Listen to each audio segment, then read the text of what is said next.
Sahabat UT, kembali lagi di Rute Ruang Terbuka UT Pangkal Pinang. Satu ruang banyak inspirasi. Kembali lagi bersama saya Dwi Lestari yang akan menemani Sahabat UT dalam episode kali ini. Nah, episode kali ini nih tuh saya ada pertanyaan sedikit nih sama Sahabat UT. Mungkin Sahabat UT yang sedang menonton pernah berpikir kayak, ini saya kuliah ilmunya bakal kepake nggak ya waktu kerja, atau kayak ilmu yang saya pelajari sekarang tuh nanti waktu kerja cocok atau enggak, atau boleh nggak ya yang jurusan sekarang nanti kerjanya mungkin jauh, mungkin dulu dia tentang ilmu politik tiba-tiba pengen jadi ekonom kan, kayak gitu ya. Nah, kita bakalan diskusi-diskusi tentang karir-karir sama tentang kuliah-kuliah bareng kakak yang hebat yang udah di depan saya. Ada Kak Luciana di sini. Halo ya, Kak, apa kabar? Alhamdulillah baik, luar biasa, Allahu Akbar. Masya Allah, semangatnya pasti udah nyampe nih ke Sahabat UT ya, nembus ke kameranya.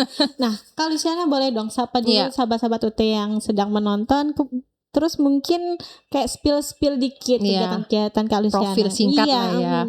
Baik, Assalamualaikum warahmatullahi wabarakatuh, sahabat UT dimanapun Anda berada. Terima kasih sudah membersamai kami pada hari ini. Perkenalkan, nama saya Kak Lucy, biasa dipanggil Lucy. Nama lengkapnya Ibtu Luciana Esos MAP CPPS. Panjang ya, kayak kereta api, namanya pendek tapi apa ya, titelnya panjang ya, gelar-gelarnya. Nah, alhamdulillah saat ini saya bertugas di Direktorat Intelkam Polda Kepulauan Bangka Belitung di Subdit Politik. Jabatan saya sebagai PS Panit 1 Subdit Politik dan Pemerintahan. Dan alhamdulillah saya juga selain menjadi seorang anggota Polri, saya juga seorang tutor di Universitas Terbuka Jalan tahun ketiga. Kemudian di situ saya ngajar terkait administrasi publik dan kebijakan publik. Nah, selain itu saya juga ngajar di Universitas Muhammadiyah, prodi kriminologi. Ya, kemudian juga saya mendapatkan amanah sebagai Gadik di SPN Polda Kepulauan Bangka Belitung untuk mata pelajaran dunia intelijen, seperti itu. Nah, kalau kegiatan sehari-hari lainnya saya seorang organisator. Tadi kan salah satunya tadi di IKUT. IKUT itu saya sudah di periode kedua, jabatan sebagai wakil ketua, kemudian organisasi masyarakat lainnya seperti Ibu Muda Berkarya, saya sebagai ketua harian. Kemudian ada di Forum Pemberdayaan Perempuan Indonesia cabang Kota Pangkal Pinang, itu juga masih aktif sampai dengan sekarang. Nah, kemudian untuk kegiatan yang lainnya tadi motivator, untuk kegiatan kemahasiswaan, gitu kepemudaan, kemudian tadi public speaking, etika kepribadian, seputar hal-hal yang intinya memotivasi para pemuda supaya mereka lebih berguna dan berkarya serta menghasilkan cuan. Yang penting adalah cuan. Tapi sahabat UT ya, kalau saya sih tadi dengerin Kak Luciana runtutin kegiatan-kegiatannya kayaknya sehari-hari kayak saya yang capek ya, kayak gitu. Tapi Kak Luciana kalau dari kamera pasti kelihatannya kayak cerah banget nih. Asik. Nah, itu tips and trick itu mungkin ya Kak Luciana ya, nanti mungkin akan berbagi tips bersama sahabat UT. Nah, Kak Luciana tadi udah ngobrolin tentang kalau Kak Luciana pernah kuliah juga ya, sebelum jadi tutor kuliah juga di UT, betul ya? S2-nya. Boleh tau gak kuliah jurusan apa waktu itu? Waktu S2 itu saya ngambilnya di tahun 2016 kalau saya nggak salah itu ya. Berarti kalau kerjanya mulai 20 tahun yang lalu berarti udah waktu itu udah kerja ya? Sudah kerja. Boleh gak Kak kita Kak Luciana ngasih tips tentang manajemen waktu nih, kan kerja ya dengan kebanyakan kerja yang kayak tadi, terus kuliah, terus kayak gimana sih kok bisa gitu loh. Baik, saya runut dari S1 dulu ya. S1 saya kebetulan alhamdulillah dapatnya di Universitas Bangka Belitung, sosiologi. Itu berarti udah kerja juga ya? Iya, padahal saya kan sebenarnya kepolisian yang orang biasanya ngambilnya ilmu hukum. Nah, saya keluar dari jalur itu. Saya ngambilnya sosiologi. Sebenarnya saya tidak keluar dari jalur kepolisian. Tapi saya sesuai apa yang saya butuhkan. Karena misalkan nih di dunia intelijen ternyata saya lebih membutuhkan ilmu sosiologi. Ya, ilmu masyarakat. Jadi saya ambilnya itu. Nah, kemudian waktu S2 karena mau linear tidak ada, saya memilih Universitas Terbuka. Kenapa saya pilih Universitas Terbuka? Jadi sahabat UT, saya memilih kuliah di Universitas Terbuka karena yang pertama itu fleksibilitas waktu, fleksibel. Nah, jadi saya bisa menyesuaikan kapan saja, di mana saja saya membuat tugas kuliah. Jadi kebetulan pada saat kuliah di UT, saya itu sudah punya anak. Sudah punya anak. Udah punya anak. Iya, gitu dan ya, saya waktu itu jadi seperinya Pak Dir Intel.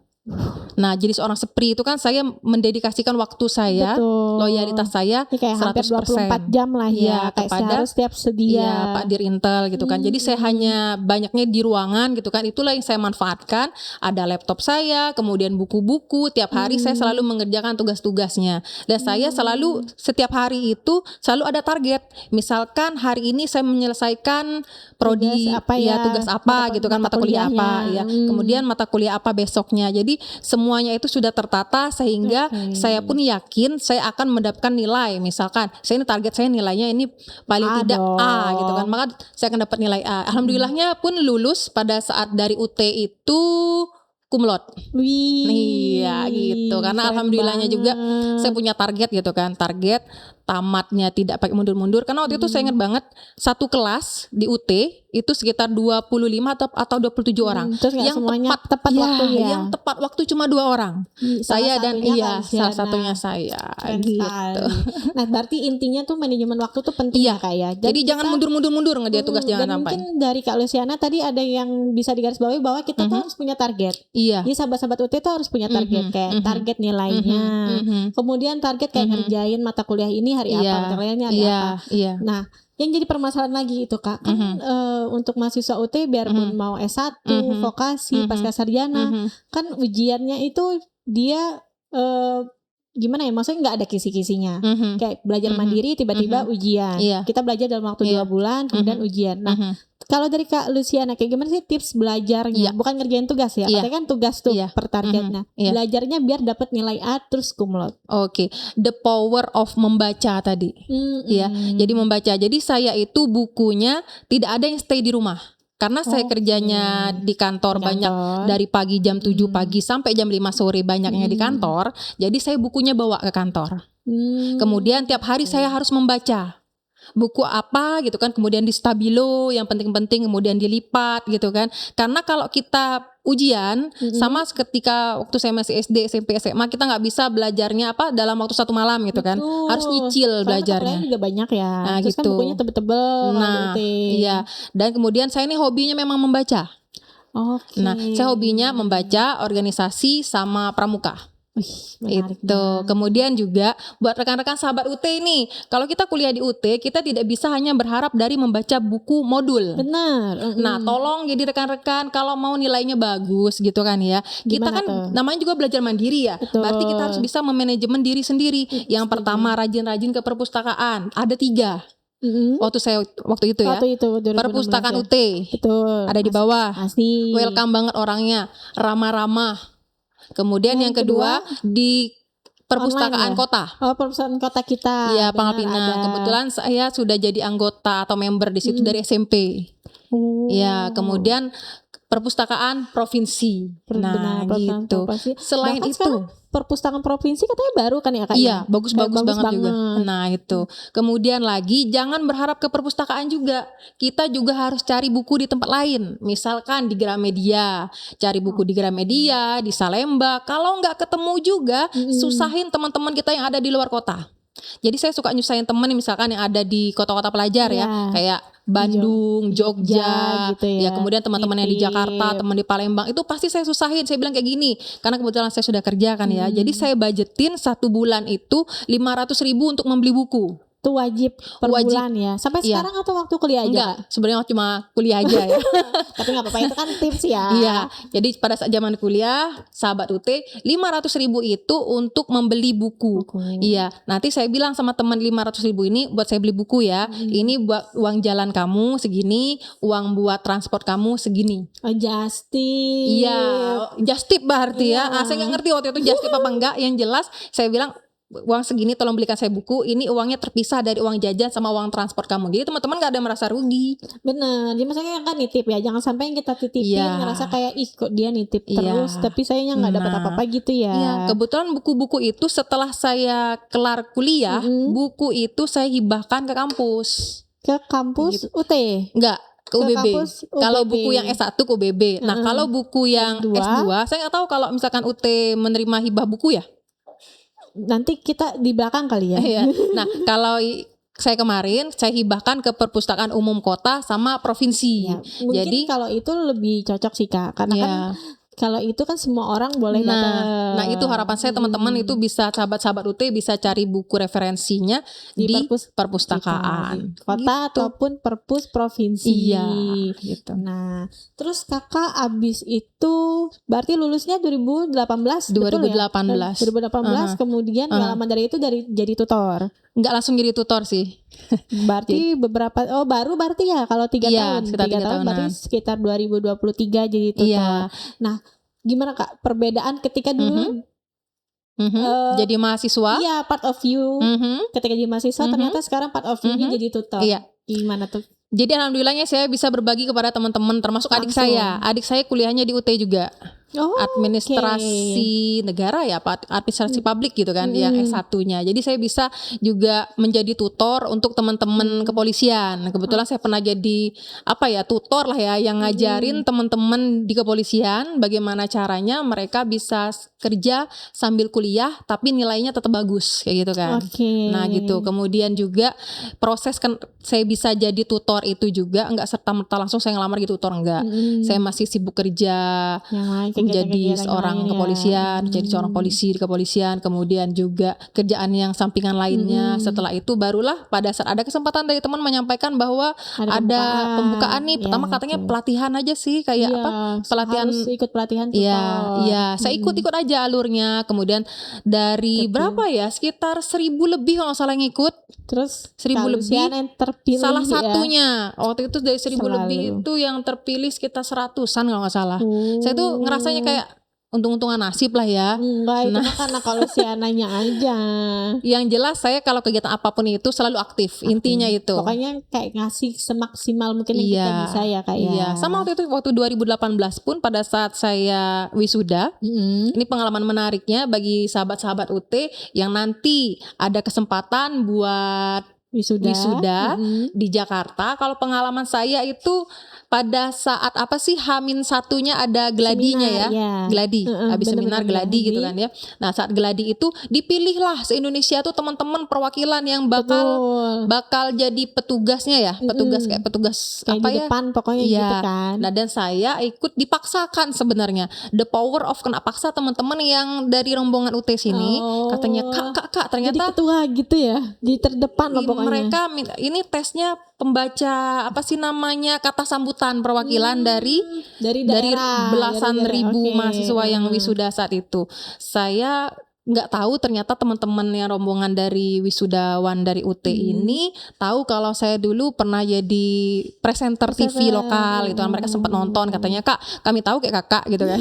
Kakak nih presenter Tam TV kan dulu, kok tahu kami nonton kak gitu kan. Kak majulah kak tuh kak, bawa nama baik Bangka Belitung. Makanya saya the power of kena paksa, saya maju gitu kan, dari sekitar 29 apa 30 orang gitu kan, diuji satu-satu gitu kan, dikasih naskahnya buat membacakan naskah itu satu Indonesia kan waktu itu kan? Iya, berarti kan? Satu Indonesia. Kemudian saya bacakan, alhamdulillah kepilih. Nah itu, jadi buat teman-teman dari UT Pangkal Pinang nanti kalau berkesempatan wisuda di sana, ya kenapa tidak kita bawa nama baik universitas terbuka khususnya Kota Pangkal Pinang. Betul. Gitu. Jadi intinya kalau kuliah di UT itu tidak membatasi karir lah Iya. Banyak banget kayak pokoknya soft skill tuh bisa banget untuk dialirin di UT. Biarpun mungkin tidak ketemu tatap muka, contohnya ada di depan kita. Iya, contohnya saya sendiri. Saya harusnya mungkin orang berpikirnya mengambil hukum, tapi saya S1-nya ESOS dan pada saat S2-nya saya milih administrasi publik. Kenapa? Karena menurut saya rata-rata orang polisi yang keluar dari jalurnya jadi sukses. Misalkan salah satu contoh yang saya suka Pak Zaidan. Kombes Pol Purnawirawan Zaidan. Beliau itu salah satu panutan saya. Beliau kuliah juga ya? Iya. Dan tapi beliau juga kuliahnya bukan hanya hukum aja, kayak sarjana agama juga gitu, dan beliau sukses di luar selain di dunia kepolisian. Nah itu salah satu yang jadi panutan saya. Makanya saya berani ambil administrasi publik. Kenapa nggak linear? Nggak apa-apa, karena saya yakin nanti ilmu ini pasti berguna untuk saya. Makanya alhamdulillah tadi ketika sekarang misalnya saya jadi mahasiswanya, pada saat saya jadi tutornya, saya sudah paham. Jadi mahasiswa itu ya, keperluan mahasiswa UT apa aja. Nah Nah gitu. Kemudian saya juga bisa memahami nih, misalkan ada mahasiswa UT menyampaikan, Bu maaf saya lagi kerja, saya kan ngajarnya yang berpraktik ya, analisis kebijakan publik berpraktik gitu kan. Katanya, Bu saya kerjanya di Indomaret Bu, saya lagi jam kerja, saya nggak bisa on cam Bu, boleh nggak Bu saya nggak on cam? Oh bisa, nggak apa-apa, yang penting kamu nyimak aja waktu kita Zoom gitu kan. Gitu. Jadi saya bisa memahami teman-teman, tapi saya bilang saya orangnya nilainya Apa objektif. adanya. Iya. Jadi sesuai kalau hasil kalian lah pokoknya sesuai hasil kinerja teman-teman. Iya, kalau kalian mau nilainya A, B, C itu tergantung dari usaha teman-teman. Betul, Tapi saya sampaikan, saya kalau mau kayak saya bilang saya sampai nunjukin apa namanya Catatan. tesis. Oh tesis. Saya tunjukin tesis saya pada saat Zoom itu sama teman-teman yang mahasiswa yang saya tutorin, saya tunjukin. Kemudian perhalaman saya buka, ini bagian apa, bagian apa, itu saya perhalaman? bahas. Iya, misal bab 1 itu apa isinya, bagusnya kayak gimana, sampai dengan lampiran saya bahas. Saya maunya kalian buatnya seperti ini ya. Kalau kalian mampu mengerjakan seperti ini, seperti yang saya buat ini, tugas-tugas makalah kalian, saya berani kasih nilai kalian bagus. Gitu. Keren banget ya. Ini kita udah ngebahas tentang ketika Kak Luciana jadi mahasiswa UT, kemudian jadi tutor. Mungkin tadi di awal Kak Luciana udah cerita nih, kalau Kak Luciana tuh hobi banget organisasi. Awal mula organisasinya tuh apa Kak? Oke, jadi kalau organisasi ini saya sampai sekarang ya, tadi kan hobi saya organisasi, membaca dan pramuka. Pramuka inilah, saya pramuka dari awalnya SMP, ya. iya Penggalang, kemudian SMA Penegak, kemudian pada saat kuliah itu Pandega, dan kemudian saya pernah jadi Dewan Kerja Daerah. Dewan Kerja Daerah itu anggota dewannya pramuka lah gitu ya, yang usianya masih muda-muda. Nah gitu. Pengalaman itulah yang membawa saya menjadi seorang organisator, menjadi seorang pemimpin, bisa membawa teman-teman gitu kan, memanajemen anggota. Nah kemudian juga alhamdulillahnya sekarang jadi wakil ketua di Kuartir Daerah Gerakan Pramuka gitu. Masih sampai sekarang Kak? Masih sampai sekarang. Waktu kalau di Kuarda itu periode kedua, sama kayak di IKUT. Di IKUT ya ini periode yang kedua. Sebenarnya kalau saya pribadi saya sudah mau istirahat. Tapi kan mungkin karena ilmunya Kak Luciana kali ya, masih mudah-mudahan lah ya. Nah, jadi kalau teman-teman masih butuh ya, saya insya Allah lah selama badan masih sehat gitu kan. Amin. Gitu. Nah Kak Luciana, ketika pramuka, kan dulu kan mungkin masih dekil-dekil ya. Enggak. Saya pramuka saya nggak dekil. Oh iya. Kan ada istilah ini kan ya. Biasanya orang-orang sahabat UT. Banyak orang maaf Kak. Bilang pramuka pramuki. Iya benar. Pramuka banyak daki. Pramuka tuh pasti kayak banyak dakinya, iya, kayak kotor gitu. Oh saya tidak demikian. Biar mungkin sahabat UT kan kalau anak-anak kuliah juga boleh kan ya? Boleh, pramuka, kan? boleh. Ada racananya kalau di kampus ya, di universitas. Iya. Nah kalau saya nggak ada istilah pramuka pramuki, pramuka banyak daki nggak. Karena apa istilahnya? Kalau saya walaupun pramuka, saya tetap kinclong. Karena apa? Pulang kemah, saya selalu pakai lulur. Iya, selalu luluran. Gitu. Iya dong. Jadi kalau di pramuka, alhamdulillah dari pertama saya pramuka sampai dengan saya sering ikut kegiatan nasional gitu kan. Dan alhamdulillahnya saya selalu menjadi seorang pemimpin.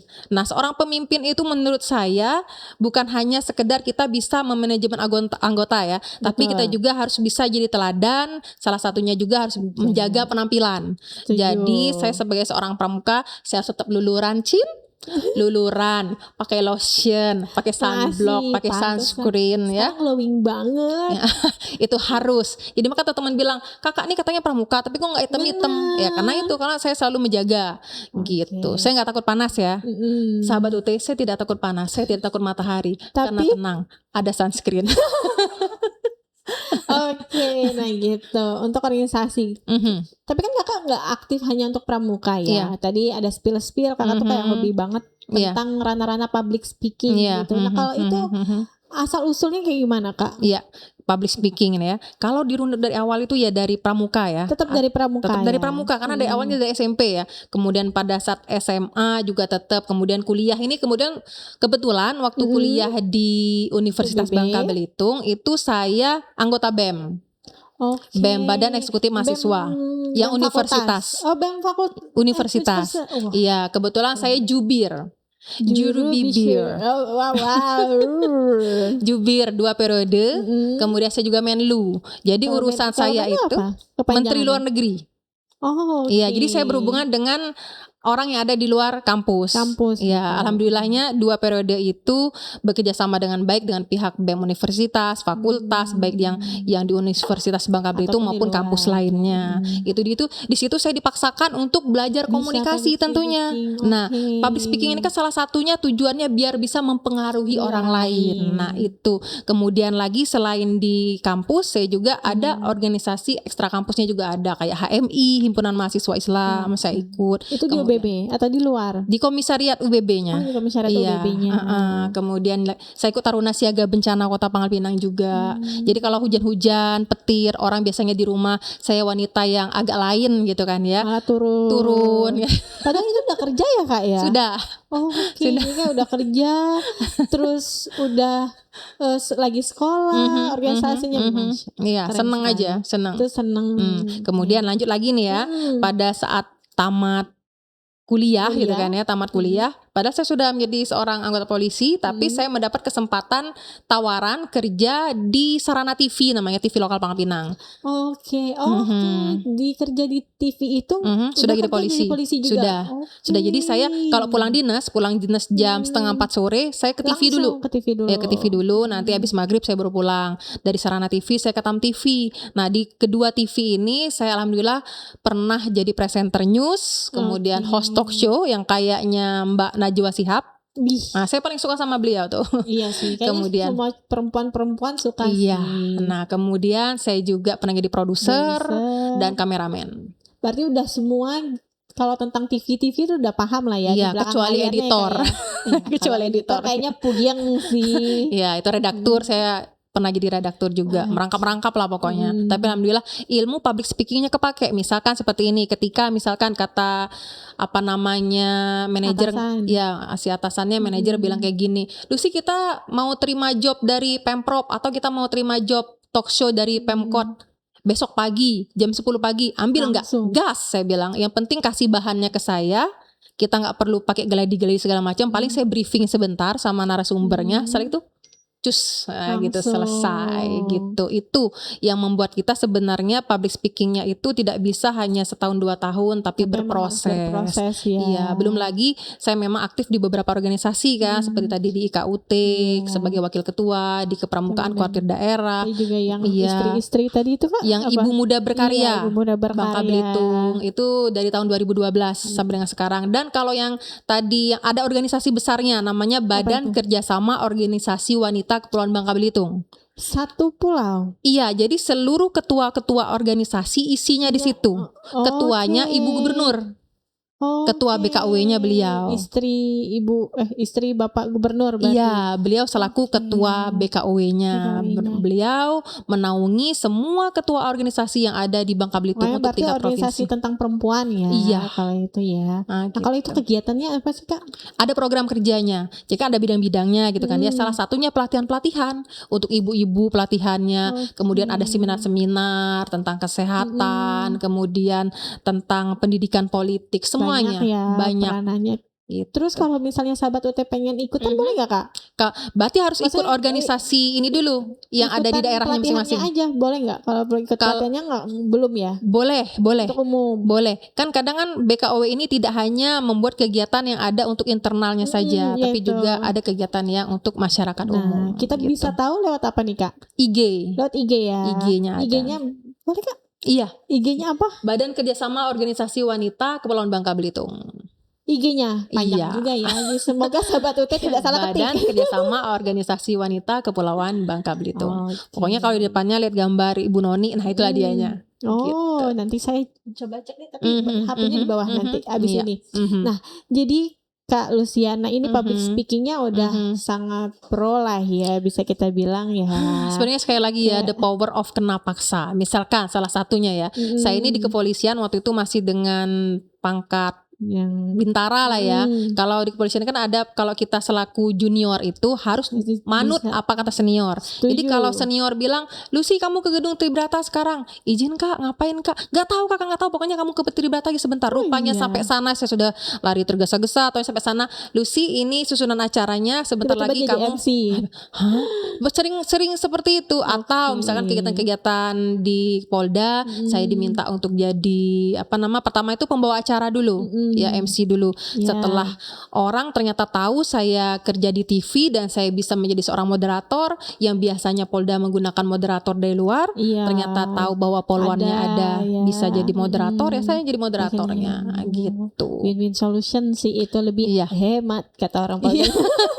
Tapi enggak, alhamdulillah, kalau walaupun demikian alhamdulillahnya pimpinan kita ngerti bahwa memang skill yang kita miliki itu Ada harganya lah. iya, ya. alhamdulillah. Alhamdulillah. Nah, tadi tentang public speaking kan itu pasti ngaruh ya untuk kita Karir, menjadi pendidik, pendidik menjadi juga. pendidik Iya. gitu.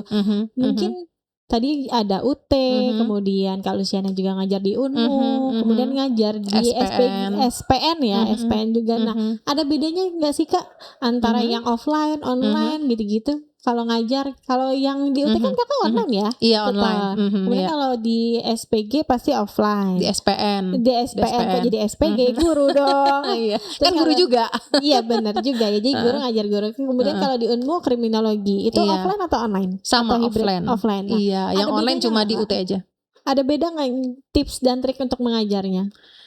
Kalau offline itu sebenarnya lebih susah ya, karena orang akan memperhatikan kita gitu kan secara langsung, dan segala macam gerakan tubuh kita itu ya Mempengaruhi ya. iya gitu. Kalau pada saat di online kan orang cuma kelihatannya dari setengah ke Iya. atas ini ya, tapi kalau misalkan kita secara langsung orang melihat semuanya ekspresi tubuh kita gitu kan.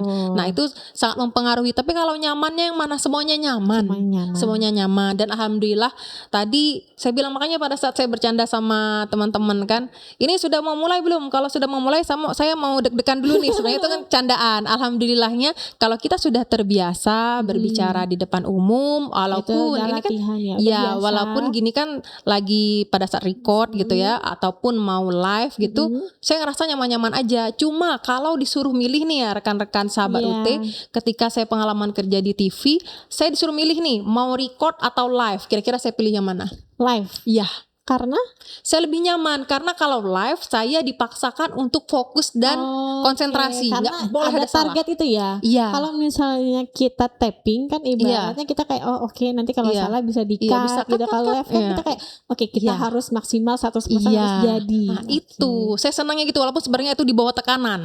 Tapi saya senang karena apa? Saya nggak perlu banyak mengulang, pikiran saya ini nggak terpikirkan nggak apa-apa kalau salah gitu. Tidak menganggap sesuatu tuh enteng lagi. Iya, gitu. Jadi tips dan triknya itu ya sahabat UT ya, jangan menganggap enteng, berarti kita harus memaksimalkan apa yang kita punya. Iya, betul. Pokoknya berarti bisa digarisbawahi tekanan itu bukan sesuatu yang negatif gitu ya Kak ya. Bukan. Jadi gimana kita harus memanajemennya, kira-kira kalau tekanan ini baik untuk kita kenapa tidak gitu. Sama kayak misalkan belajar di UT nih. Nah, tipsnya buat teman-teman UT gitu kan, tadi kan saya lagi kerja, alasannya nanti sama emaknya bilang, kata emaknya kok kamu ini nilainya kecil. Alasannya emakku nih mana kuliah, sibuk begawi. Sebenarnya itu bukan jadi alasan, karena saya pribadi saya kerja, nilai saya bagus, saya tepat waktu. Paling caranya bagaimana organisasi tadi yang seabrak itu. Belum lagi dengan hobi-hobi saya yang banyak itu kan, seorang organisator gitu kan. Ya caranya jangan menunda-nunda.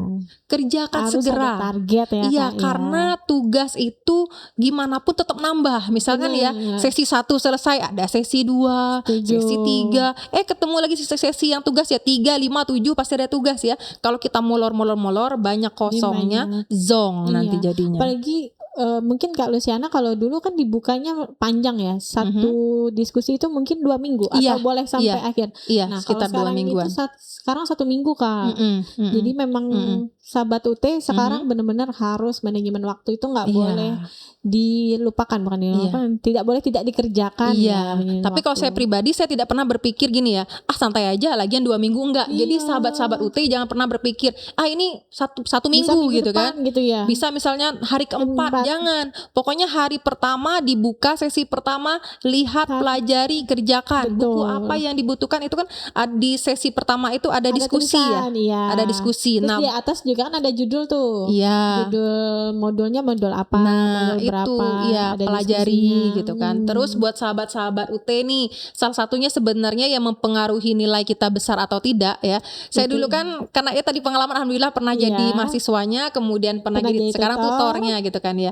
Kalau pada saat diskusi itu kan di bawah diminta mencantumkan sumber referensi. Betul. Nah, sumber referensi itu penting cantumkan. Kemudian pelajari bagaimana cara menulis sumber referensi yang benar. Benar. Semisalkan buku apa, tahun berapa, Betul. halaman Halamannya berapa juga. Atau mungkin kalau artikel ada link doinya. Iya, DOI-nya. kemudian di situ juga misalkan kan beda ya sumber referensi, misalnya buku titik 2. Beda lagi dengan kalau sumber referensinya kita mengambil di Artikel, website apa, website, betul. ataupun di jurnal, ataupun di media.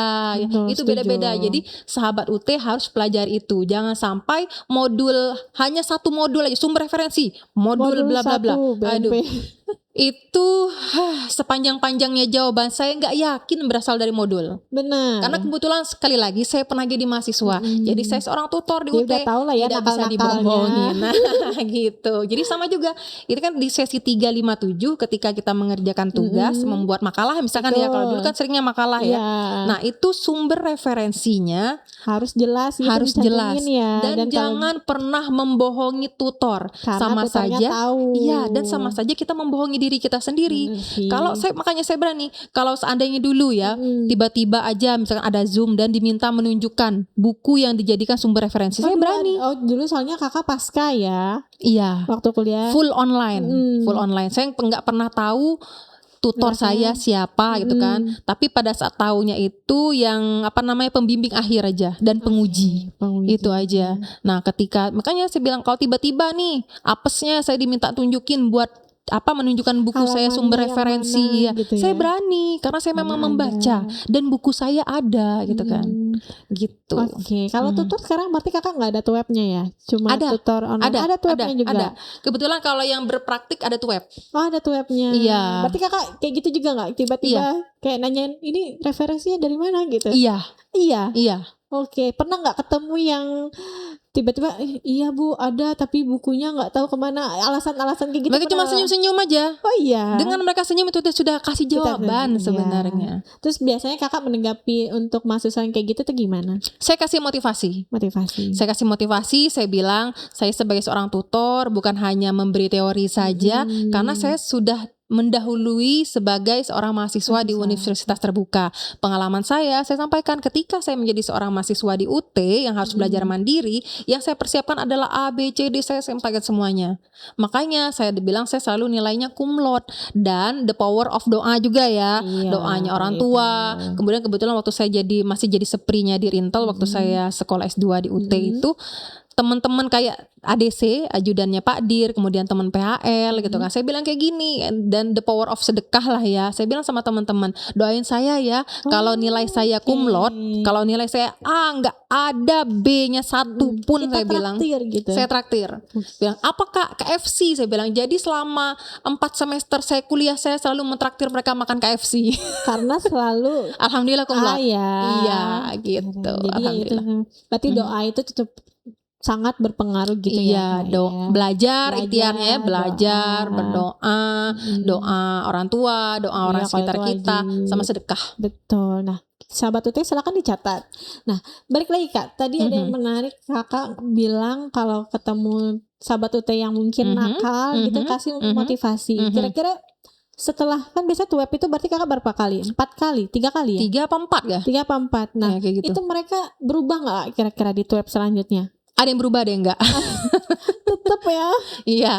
Karena mungkin sekali lagi ya sebenarnya the power of motivasi bagi diri mereka sendiri lah ya. Pencapaian gitu untuk mereka sendiri apa. Kadang mereka hanya untuk yang penting saya kuliah deh. Yang penting nanti saya tamat deh. Padahal usaha itu tidak akan pernah mengkhianati hasil. Iya itu. Setuju. Gitu sahabat UT ya. Nah Kak, terus sekarang kakak menjadi IPTU udah ya pangkatnya ya. Alhamdulillah sudah IPTU. Nah perjalanannya boleh nggak Kak cerita-cerita dikit tentang karir ini ya. Tentang kebetulan mungkin tips dan trik karirnya. Selama 20 tahun saya berdinas di Direktorat Intelkam dari Bintara ya. Kemudian saya tes ke perwira. Itu alhamdulillahnya. Oh ya. Iya. Alhamdulillahnya itu saya selalu sesuai dengan apa yang diarahkan oleh pimpinan. Gitu untuk perjalanan karir ya. Misalkan nih, saya tidak pernah menolak apapun tugas dari Tugasnya, pimpinan. apapun Ketika saya itu. pernah ditugaskan di lapangan, saya kerjakan dengan baik. Ketika pun saya sudah harus ditarik kembali ke kantor gitu kan ya, untuk kerja di kantor, saya kerjakan dengan baik gitu kan. Apapun itu kerjakan dengan maksimal, termasuk pada saat saya menjadi seorang Sepridir Intel, saya kerjakan dengan maksimal. Iya, pokoknya harus Gitu. maksimal semuanya, belajar, Iya, semuanya maksimal. kerja, Iya, semuanya organisasi. termasuk. Biar kita tuh kayak nggak sia-sia gitu kali ya Iya. Kak. Daripada kita ngasih 60% terus dapatnya malah Iya. kecil. Mending Karena sekalian aja 100% ya, dapatnya Kasubdit gede. saya pernah berkata seperti ini.